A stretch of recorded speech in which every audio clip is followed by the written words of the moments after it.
आईनी तरामीम पर खुसूसी पार्लिमानी कमेटी का इजलास। JUI ने मुसव्वदे में 24 आईनी तरामीम तजवीज़ कर दी। जजों की तैनाती की हद तक 18वीं तरमीम पर अमल दरामद की तजवीज़। किसी भी कानून साजी की इस्लामी नजरियाती काउंसिल से मंजूरी लाजमी। मुजवज़ा मुसव्वदे के मुताबिक आईनी मुकदमात की समाअत के लिए सुप्रीम कोर्ट के खुसूसी बेंचेस तश्कील दिए जाएंगे। आईनी बेंच चीफ जस्टिस पाकिस्तान और 4 सीनियर जजों पर मुश्तमिल होगा। हाई कोर्ट के आईनी बेंच के फैसलों के खिलाफ सुप्रीम कोर्ट का आईनी बेंच अपील की समाअत का मजाज होगा। मुसव्वदे में सरकारी और निजी सतह पर 2028 से सूद के खात्मे का भी मुतालबा।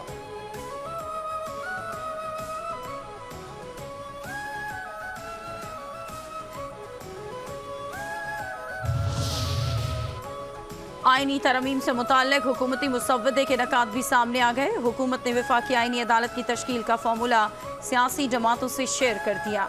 हुकूमत ने वफाकी आईनी अदालत की तश्कील के लिए ढांचा तैयार कर लिया।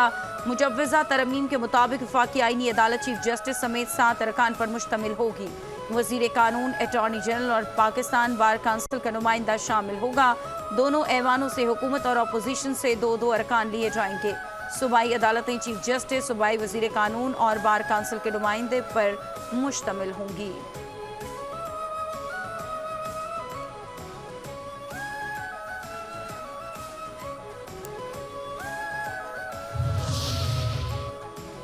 वफाकी आईनी अदालत का फैसला किसी भी अदालत में चैलेंज नहीं हो सकेगा। चारों सूबाई आईनी अदालतों के फैसलों पर अपील वफाकी अदालत में हो सकेगी। हुकूमत के मुजव्वज़ा आईनी तरमीम के मुसव्वदे के मुताबिक सुप्रीम कोर्ट और वफाकी आईनी अदालत के चीफ जस्टिस के ओहदे की मुद्दत 3 साल होगी।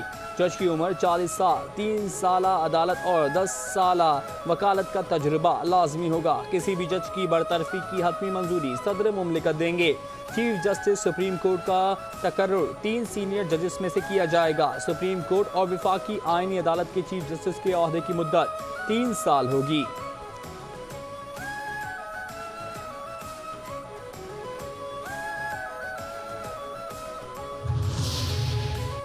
सुप्रीम कोर्ट ने मुजव्वज़ा आईनी तरमीम के खिलाफ दरख्वास्त पर समाअत के लिए 3 रुकनी बेंच तश्कील दे दिया। चीफ जस्टिस काजी फाइज ईसा की सरबराही में दरख्वास्त पर 17 अक्टूबर को बेंच समाअत करेगा। रजिस्ट्रार ऑफिस ने एडवोकेट आबिद जुबैरी को भी नोटिस जारी कर दिया।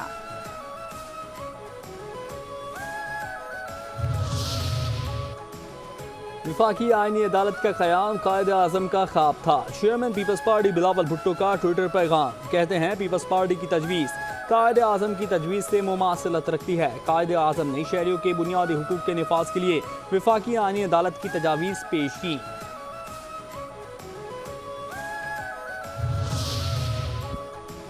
PTI का आईनी तरमीम का मामला 31 अक्टूबर तक मौखर करने का मुतालबा। पार्लियामेंट की खुसूसी कमेटी में उमर अयूब ने PTI अरकान असम्बली को हिरासत करने का मामला उठाया। ज़राए के मुताबिक बैरिस्टर गौहर ने कहा कि आप पहले हमारी बानी PTI से मुलाकात कराएं। जब तक बानी PTI से मुलाकात नहीं हो जाती मुसव्वदा नहीं दे सकते। उमर अयूब बोले कि कमेटी में आप आईनी तरमीम ले आए हैं और चाहते हैं कि किसी तरह मंजूर करा लें। आईनी तरमीम पर हमारे तहफ़्फ़ुज़ात दूर करें और एतमाद मिले। MQM पाकिस्तान का आर्टिकल 140A से मुतालिक मुजव्वज़ा बिल भी तरमीम में शामिल करने का मुतालबा। वज़ीर आज़म की हुकूमती वफ़द को मामलात पर फौरी MQM से मुशावरत की हिदायत। हुकूमती वज़रा का वफ़द कल कराची में MQM क़यादत से मुलाकात करेगा। वफ़द आईनी तरामीम के हवाले से MQM क़यादत को एतमाद मिलेगा।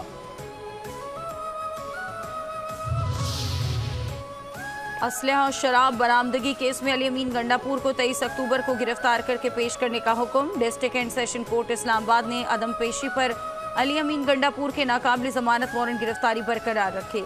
जुडिशल मजिस्ट्रेट ने आज अली अमीन गंडापुर को ज़ाती हैसियत में तलब कर रखा था।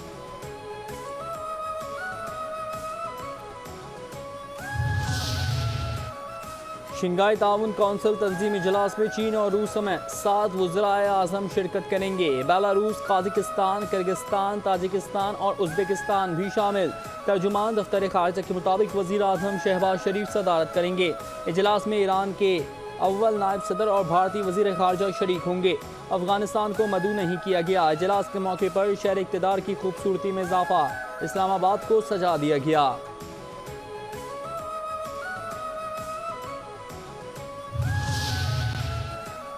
पाकिस्तान का सऊदी राइफल डिफेंस फोर्स की इस्तेदाद बढ़ाने के लिए ताउन जारी रखने का अज़्म।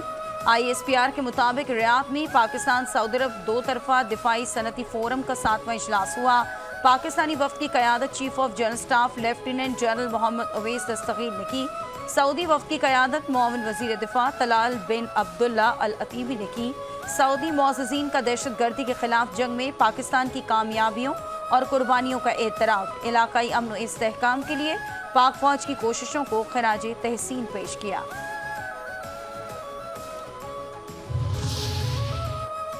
तहरीक इंसाफ मुल्क दुश्मन एजेंडे पर गामजन है। मुल्क में दोबारा दहशतगर्दी PTI की वजह से आई। वज़ीर दिफा ख्वाजा आसिफ की मीडिया से गुफ्तगू। कहते हैं PTI ने हज़ारों की तादाद में दहशतगर्द पाकिस्तान लाकर बसाए। डॉक्टर इसरार और हकीम सईद ने कहा था बानी PTI इस्लाम दुश्मनों के एजेंट हैं। वज़ीर आला KP एहतजाज के बाद कहाँ गए, कहाँ सॉफ्टवेयर अपडेट कराया। PTI का कोई लीडर शोहदा के जनाजों में नहीं जाता।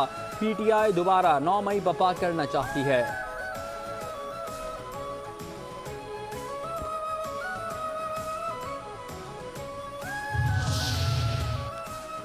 कराची में दहशतगर्दी और PTI की सियासी दहशतगर्दी एक जैसी है। दुश्मन PTI को पाकिस्तान में अफरा तफरी के लिए इस्तेमाल कर रहा है। वफाकी वजीर एहसन इकबाल की press conference.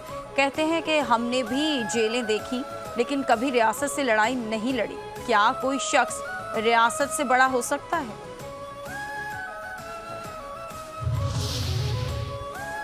Governor KP Faisal करीम कुंडी ने डी चौक पर एहतजाज का ऐलान साजिश करार दे दिया। मीडिया से गुफ्तगू में कहते हैं कि एक पार्टी हमेशा मुल्क दुश्मनी के काम करती है। SCO कॉन्फ्रेंस में दुनिया भर से मेहमान आ रहे हैं। डी चौक पर एहतजाज से क्या हासिल करना चाहते हैं?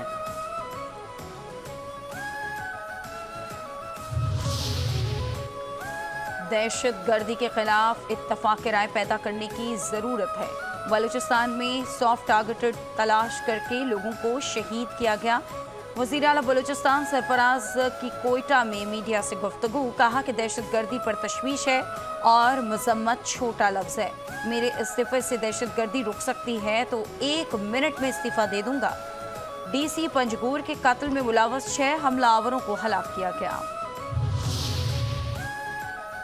बानी PTI एहतजाज से रिहा नहीं होंगे। PTI एक दहशतगर्द जमात है।